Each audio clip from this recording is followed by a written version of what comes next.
পুরীর সমুদ্রের ঢেউ, সমুদ্রের গর্জন এগুলোর টানেই বছরে একবার হলেও অন্তত আমরা বাঙালিরা বিশেষ করে ছুটে যাই। কিন্তু পুরীর আকর্ষণগুলির মধ্যে শুধুমাত্রই কি সমুদ্র? না, জগন্নাথ দেবের টানেও কিন্তু বারবার পুরী ভ্রমণে যাই। আর আজকে কিন্তু জগন্নাথ দেবের দর্শন ঠিক করাবো না, করাবো, দেখাবো আর তার সাথে আলোচনা করব ভগবান জগন্নাথ দেবকে অর্পণ করা 56 ভোগ নিয়ে।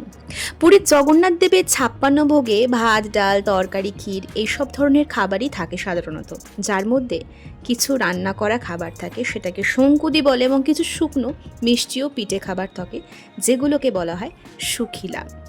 এই ভোগগুলি মহাপ্রসাদ নামে পরিচিত এবং ভক্তদের পরিবেশনও করা হয় ভগবান জগন্নাথ দেবকে অর্পণ করার পরে। অর্পণ করা এই ভোগ বা নৈবেদ্য মন্দিরের ভেতর রান্নাঘরে প্রতিদিন প্রায় 1 লক্ষ লোকের জন্য রান্না করা হয়। এটিকেই বিশ্বের বৃহত্তম রান্নাঘর বলা হয়। মহাপ্রসাদ কেবলমাত্র মাটির হাঁড়িতেই রান্না করা হয়।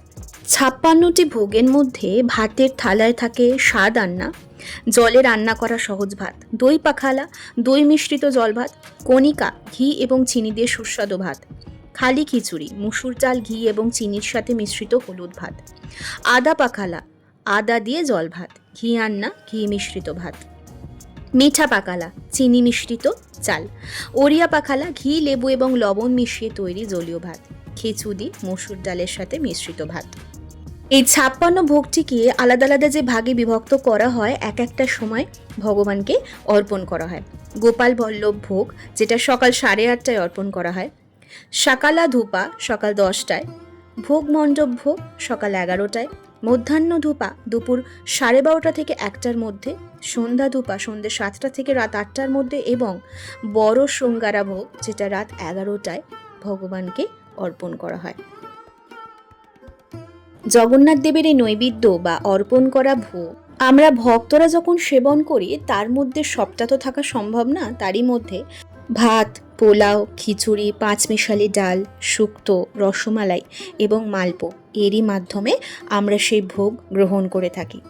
আর সেই ভোগের যে কি অদ্ভুত স্বাদ, সেটা মুখে বলে হয়তো বোঝানো সম্ভব নয়। শ্রীমন্দিরে এই নৈবেদ্য বা ভোগ প্রথমে ভগবান জগন্নাথ দেব, তারপরে ভগবান বলভদ্র এবং শেষে দেবী সুভদ্রার উদ্দেশ্যে নিবেদিত করা হয়। তারপর মা বিমলার উদ্দেশ্যে নিবেদন করা হয়। নিবেদন গ্রহণের পর যা অবশিষ্ট থাকে তাকেই কিন্তু মহাপ্রসাদ বলে। পুরীর জগন্নাথ মন্দিরের বরাবরেরই এক মাহাত্ম্য রয়েছে, তার সাথে রয়েছে এই 56 ভোগেরও মাহাত্ম্য। এছাড়াও রয়েছে পুরাণের আরও নানান ইতিহাস। সেই সম্পর্কে না হয় অন্য ভিডিওতে আমরা আলোচনা করব বা বিস্তারিত জানব।